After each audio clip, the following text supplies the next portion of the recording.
Age gaps in romantic relationships in film are not an uncommon occurrence, but we're going to talk specifically about age gap relationships in films where the age gap is not only recognized but also plays a central part in the narrative by creating characters that foil each other. Age is a fairly common divider between people and can easily become a point of contention. It's easy to create character foils on the basis of age because it creates two different outlooks on life, from youthful and wide-eyed to experienced and disillusioned. And when put in a romantic relationship, they are given the opportunity to learn from each other through their love or through their relationship's destruction. A predatory complex is a common theme in films that feature age gap relationships, and the theme mainly occurs due to the fact that age is given power in society, and thus can lead to a toxic power play in relationships between a much older person and a much younger person. This theme of predator versus prey is explored by many of the films I've watched for this video, and can create very interesting, albeit kind of creepy character foils. Lolita, directed by Stanley Kubrick, is my oldest example, released in 1962. It follows a troubling relationship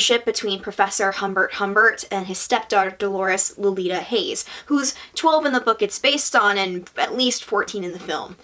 Either way, gross. Humbert is controlling and possessive of Lolita, his obsession with her being predatory, but he comes off to the outside world as docile prey. He seems awkward, surprisingly clueless, and overly polite. This outer appearance lures people into a false sense of security, and while Lolita is a victim of this, she doesn't seem to come off as prey. Lolita's alert flirtatiousness with Humbert and other men, her mature and defiant outer nature, this is all appearance, sure, but she is a far stronger character than Humbert is. Humbert is overcome by anxiety that their relationship may be found out because he's terrified of being exposed as the monster he truly is. Lolita, even when plotting her own escape from Humbert, is calm, cool, and collected even when she has a lot to hide. But that's because in the end, she's just a young girl. She doesn't want to be alone and is misguided by not just Humbert but her childhood crush Claire Quilty. By the end, she's married to a nice, albeit older man, she's pregnant, she has a simple life, but that's all she really wanted. While Lolita's made the object of desire by everyone, including herself, she's just a kid. Meanwhile, Humbert is no poet, obsessed with creating his aesthetic dream.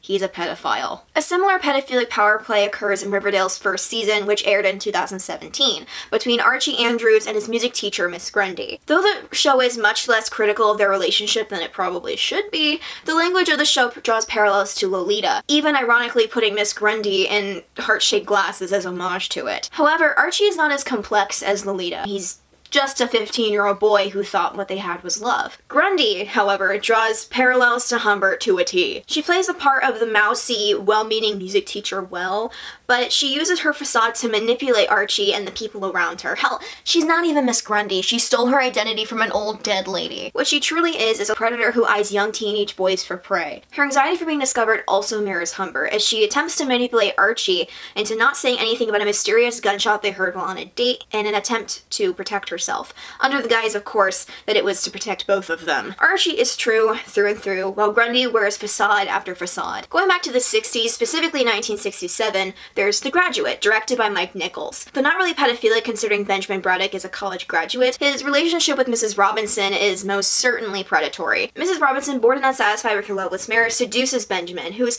not necessarily a good person, but he is young and overwhelmed by the pressure the older people around him put on him. He's a puppet, and Mrs. Robinson is a puppeteer who attempts to control his behavior and his actions. I find it interesting that the two films, Lolita and The Graduate, both have every adult character in their films be controlling or corrupt in some way, while the youth try to regain autonomy, but stumble. It aligns with what America was like in the 60s, which was chock full of revolutions led by the youth. The Graduate is very much an intergenerational story that problematizes the political naivete and human immaturity of the youth rebellion and the impregnability of the system. And Benjamin and Mrs. Robinson's relationship is very emblematic of this. On that note, let's sit back into illegal land and talk about the 2009 film An Education, directed by Lone Scherfig. Jenny is a 16 turning 17-year-old girl who finds herself in a relationship with an older man, David. Jenny is incredibly smart and goal-oriented, wanting to go to Oxford University. She's bored, though, and unsatisfied with life in England, which is meticulously planned by her father, and fantasizes going to Paris and traveling around the world. David is rich, uneducated, carefree, and able to provide her the adventure she craves. However, while Jenny is upfront and strong-willed, she quickly learns that David is a dishonest thief, learning later that he's a married man with a kid. He's charming and able to lie easily, and clearly immature to want to pull this kind of stunt,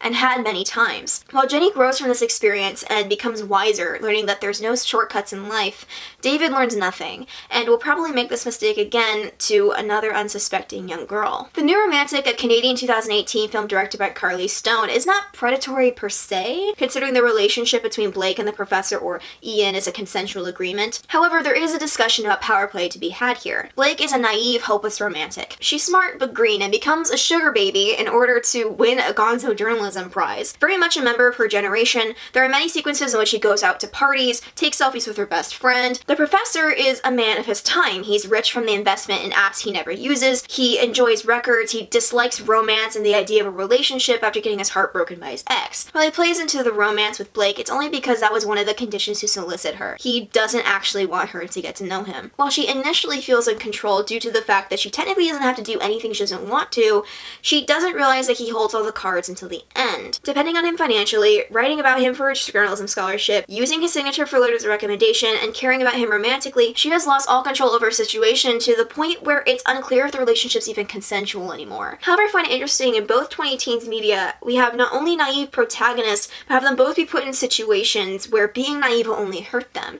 teaching them and in effect the audience to be disillusioned to reality. It's very Gen Z-esque if you ask me. Now, I mentioned earlier, and this is important if we're going to continue, character foils don't have to be revealed through the destruction of a toxic relationship, but rather a healthy one, created out of mutual love and respect for one another in which they learn a lot about the world and each other due to an age gap. In life, age gap relationships do work out. However, none of these films have them work out, the age gap being the reason why, and I'm going to explore this reason in the next example, Ali Fear Eats the Soul, which is a 1974 German film directed by Werner Fassbinder. It follows the relationship between Emmy Kurowski, a white, older German cleaning lady, and Ali, a mechanic and young Arab immigrant. Age is not their only dividend, but also race and cultural differences, which makes their relationship doomed from the start. Emmy, who may have been a member of the Nazi Party, does not exemplify closed-minded traits, but sees Ali as an equal and treats him kindly, which is what attracts Ali to her. However, when the going gets tough and Emmy also gets prosecuted for her unconventional relationship with Ali, she discourages him away from his culture and tells him to assimilate, which causes him to distance himself from her. She got backlash from society when her relationship was the strongest, but when she's in the favor of her neighbors, the relationship becomes strained. They foil each other characteristically and situationally, the ending even suggesting Ali's chronic stomach ulcer is a metaphor for their relationship being doomed to continue this pattern, exemplifying a concept called asynchronous bodies. While their love for each other is undying, they will never stop running into troubles either in society or within their own relationship because they're just so different,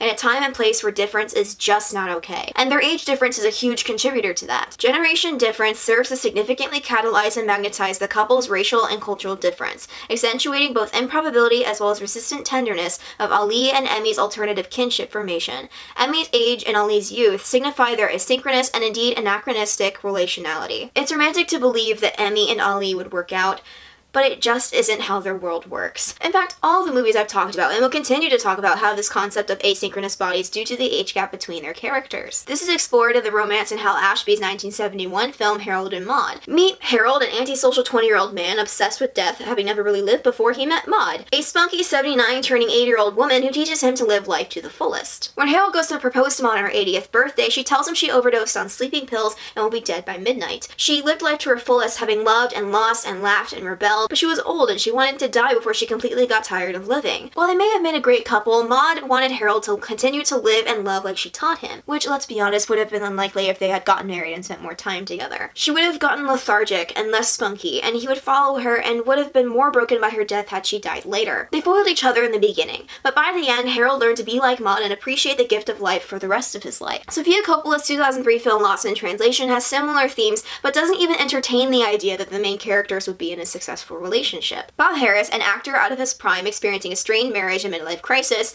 meets Charlotte, a young college graduate unsure about her future, new marriage, and her purpose in life in Tokyo. Already we see a foil in that they couldn't have lives more different from one another, but their mutual feeling of being lost in life is what ties them together. They're not meant to be, though. They're both staying in Tokyo temporarily, and when Bob leaves, we know that that's it for them. But they will forever be affected by having met one another. Charlotte made Bob feel alive again, after he felt so disillusioned with his own life, and Bob made Charlotte feel reassured that she's going going to be okay in the end. They learn from each other's differences, even if their friendship, let alone a potential relationship, could never last. Maria Sanfilippo said that there's value in not allowing for escapism and radical romance, that it's important to scrutinize realities and the complexities of intimacy, even when sad or uncomfortable. These stories challenge the audience to think about relationships and how they affect people, good or bad, consensual or not. Age gaps can reveal differences in character, and age gap relationships allow each party to learn from the other, and audiences can benefit from seeing these lessons learned in order to make better or more open-minded decisions about their own relationships going forward.